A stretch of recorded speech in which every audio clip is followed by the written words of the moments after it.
Halo semuanya, pernah nggak sih kamu ngebayangin gimana caranya nyulap lahan sempit di kota yang mungkin ukurannya nggak lebih besar dari garasi rumah, jadi sebuah lahan pertanian yang super produktif.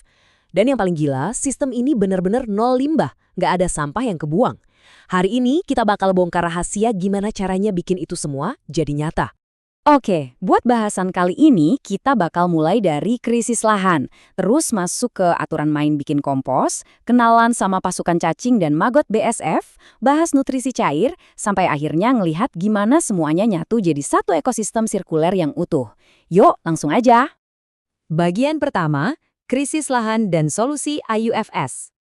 Kenapa sih kita butuh sistem ini? Gini, lahan produktif di kota kan makin sempit ya. Nah, ini bahaya banget buat ketahanan pangan kita. Terus solusinya apa? Coba deh bayangin konsep Integrated Urban Farming System atau IUFS ini. Sederhananya, ini tuh sebuah sistem melingkar di mana tanaman, perikanan, dan peternakan saling ngehidupin satu sama lain. Limbah dari satu bagian bakal diserap dan langsung jadi bahan bakar buat bagian lainnya. Semuanya saling menopang dengan sempurna. Lanjut ke bagian 2, aturan emas pengomposan.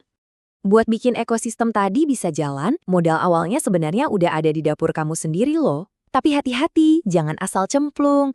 Ada aturan mainnya. Kita tuh pengen bahan-bahan alami yang kaya karbon dan nitrogen, kayak sisa buah, rumput, ranting, atau ampas kopi. Tapi ingat, ini pantangan kerasnya. Jangan pernah masukin produk hewani atau olahan susu ya, kayak daging, keju, atau minyak.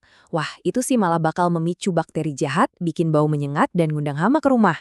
Nggak mau kan? Nah, kuncinya tuh ada di keseimbangan. Ada aturan emas yang gampang banget diingat buat kompos kamu. Rasio 2:1. Maksudnya gimana? Sederhana aja. Pakai 2 bagian untuk bahan coklat yang kering, kayak kardus atau ranting, terus campur sama 1 bagian bahan hijau yang basah, kayak sisa sayuran. Rasio ini tuh krusial banget buat ngejaga mikroba di dalamnya tetap semangat kerja dan mertahanin tingkat kelembapan yang absolut sempurna. Masuk ke bagian 3, pasukan dekomposer, yaitu vermikompos. Kita tahu kan bikin kompos biasa tuh butuh waktu yang lumayan lama. Terus gimana kalau kita mau ngebut? Gampang, kita rekrut aja pasukan hidup. Ini yang namanya vermikompos. Intinya, kita pakai cacing tanah buat ngehancurin limbah organik secara kilat. Contoh nyatanya nih, petani di desa Sumber Salak sukses banget ngelewatin proses fermentasi lambat dengan pakai cacing tanah buat ngolah kotoran kambing. Bayangin, dari limbah kotoran yang bau dan mencemari lingkungan, disulap jadi pupuk yang super aman dan kaya gizi buat tanaman. Prosesnya juga praktis banget dan pastinya bebas bau. Cukup siapin ember, kasih lapisan kotoran kambing, dan cacahan sisa sayur, terus masukin deh 250 gram cacing tanah jenis Lumbricus rubellus. Taruh di tempat teduh dan biarin mereka kerja.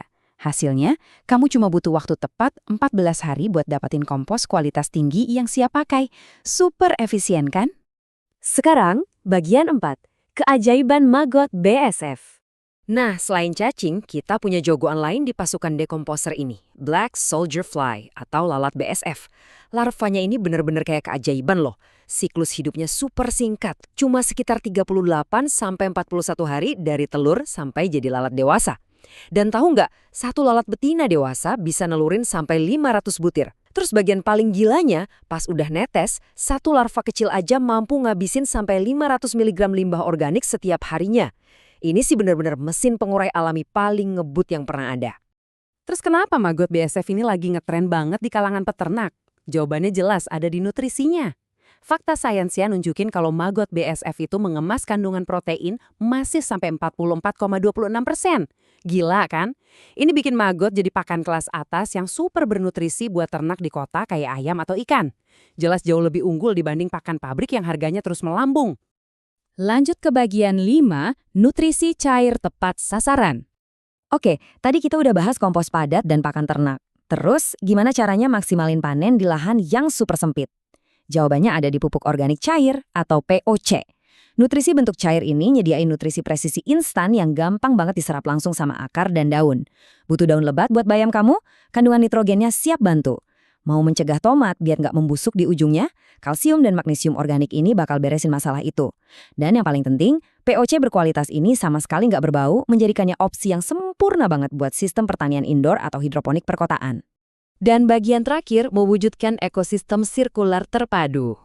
Dari tadi kita udah bedah komponen-komponen mikronya ya. Sekarang mari kita lihat gimana sih kalau semua teori manajemen limbah dan nutrisi ini digabung jadi satu di dunia nyata. Coba lihat contoh nyata dari sebuah lahan yang ukurannya cuma 100 meter persegi di Bandung ini. Di ruang yang nggak seberapa besar, mereka sukses gabungin pipa sayuran hidroponik pakcoy, ayam kampung, sama kolam ikan nila dalam satu siklus yang mulus banget tanpa cacat. Air dari kolam ikan dipakai buat nyus di substitusi pupuk cair hidroponiknya, terus sisa panen sayurnya balik lagi, dijadiin pakan ayam dan ikan. Semuanya benar-benar terhubung. Poin krusialnya tuh ada di sini. Jadi kekuatan sesungguhnya dari bahasan kita kali ini bukan cuma sekedar soal gimana cara nanam sayur atau cara ternak ayam, tapi ini tentang nyiptain sebuah ekosistem cerdas, di mana limbah atau sisa dari satu proses nggak berakhir mengenaskan di tempat sampah, melainkan bertransformasi jadi bahan bakar esensial yang ngehidupin proses selanjutnya. Ini dia yang namanya efisiensi tingkat tinggi. Jadi kesimpulannya gini, sisa sayur, ampas kopi, atau kardus usang di dapur kamu itu bukan sekedar sampah.